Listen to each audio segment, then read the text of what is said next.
Today we're fitting a Clake 2 dual control. So the first step to doing this is to prep the unit.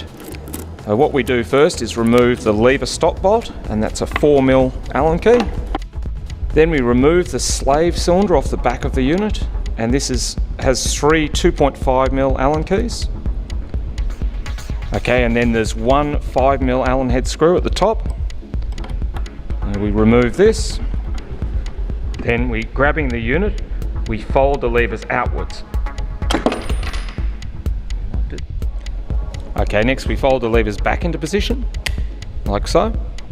Then we remove the blanking plugs from the ports. This is the clutch outlet to which the standard clutch line connects. Then the next step, we roll over the unit, and on the underneath side is the brake outlet port. This is the line that goes directly to the caliper itself. Then with the 5mm Allen key, we remove the handlebar clamp. And now the Clake unit is ready to fit to the bike. Now the next step is we push back the rubber boot on the end of the Brembo master cylinder and loosen the 11mm fitting, like so. Then we remove the line, being careful not to let it drop down so that we lose fluid out of it. So what I'm going to do here is just put it between these two so it's held up in a vertical position.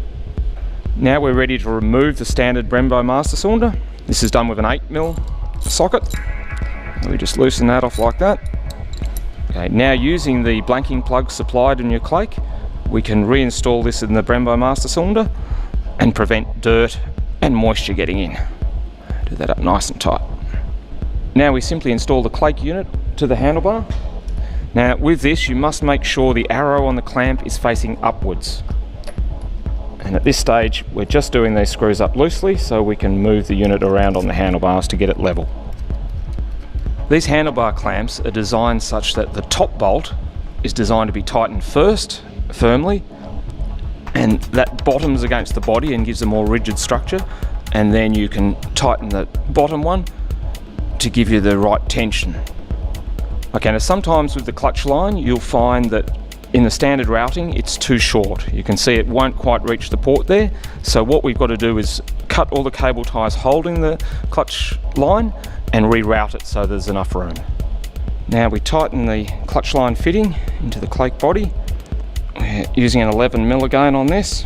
Sometimes you have to, depending on your handlebars, you might want to move the unit along so you can get a proper purchase on the nuts. And we do this up nice and tight. Next, using a 2.5mm Allen key, we remove the clutch reservoir lid. Now, when you remove this, just be careful. Underneath is a diaphragm. Just be careful when you place that down, make sure that it stays clean. So we'll place it upside down on the bench over here. It's important at this stage to make sure that the reservoir is as level as possible. So we just tilt that around till that's nice and level before we top the reservoir up with brake fluid, in this case. Now, some bikes will actually use mineral oil and some bikes will use brake fluid. You must use the correct fluid as they're totally incompatible. Now, one thing to remember is to always wear safety glasses when you're bleeding. This is so that this brake fluid can't spray into your eyes. Also, I always like to have something on hand to wipe up spills. Now we're filling up the clutch reservoir, and in this case it's with brake fluid, and we fill it to approximately 3/4 level. And as we go along, I like to wipe up any spills, particularly as it's brake fluid, just to make sure that we don't get anything spilt on the bike. Now we fold the levers away from the handlebars, and you'll feel a distinct click when that happens.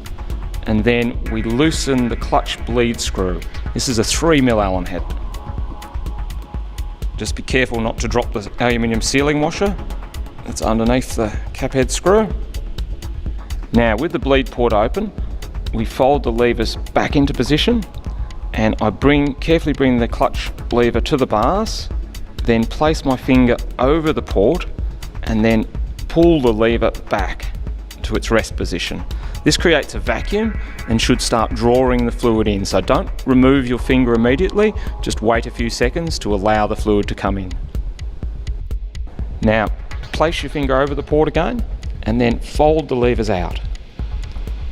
Then remove your finger, and hopefully you should be able to see the fluid rise up in the port just simply from the gravity.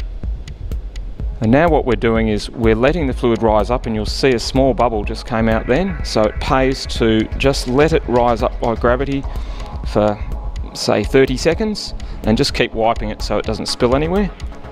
And then once you're satisfied that there's no more air coming out, then return the bleed screw with the sealing washer underneath to close off the port. And then make sure this is done quite firmly up. Now, with brake fluid, it's hydroscopic, which means it absorbs moisture even from just sitting open in the air. So always make sure, if you're not going to be using it for a while, replace the lid. And always use brake fluid from an unopened container, because you just don't know how old that container might be, and the brake fluid may have absorbed too much water, and that will lower the boiling point of it. Now, return the levers to their rest position, and you'll see some tiny bubbles just came out of the port there. Then what I recommend you do is just tilt the handlebars so that the left hand side is slightly lower than the right hand side. And what this does is it means the compensation port, which is the tiny port in the cylinder, is at the highest point, and that allows the air to come out that port, and that's our aim. So then what I recommend you do is pull in. Because of the clutch assist, you must do it with one finger either side of the lever so it just doesn't snap in. We pull it in, and hopefully we've got a little bit of pressure there at the end, which is good. Slowly. And the aim of this, and you can see some air coming out just then, the aim of this is, if there's air in the system, we don't want to force it back down the line. We want it to stay up high. So we pull the lever in slowly, but we release it quickly, and that way it'll tend to drag the air back into the cylinder. So we snap that back out quickly, and notice we had to push that out. That's normal, because the clutch assist system, without the back pressure from the clutch itself, will always want to naturally go to the bars. And it's just a matter of repeating that until all the air's out of the system. Okay, now with this part of the process, or with bleeding in general, it's very important to be patient and make sure you get all the air out. So it's just a matter of now just working the lever back. So we've got all the way in, and then we go out fast, and then in slow, out fast, and we just keep repeating this until no air bubbles reappear in the reservoir. Okay, now we've got to the point where we've got a fair bit of clutch pressure happening, but just see at the end, it's not quite returning. So every so often, what it pays to do is actually fold the levers outwards. Now it's getting harder to do as the pressure's building up.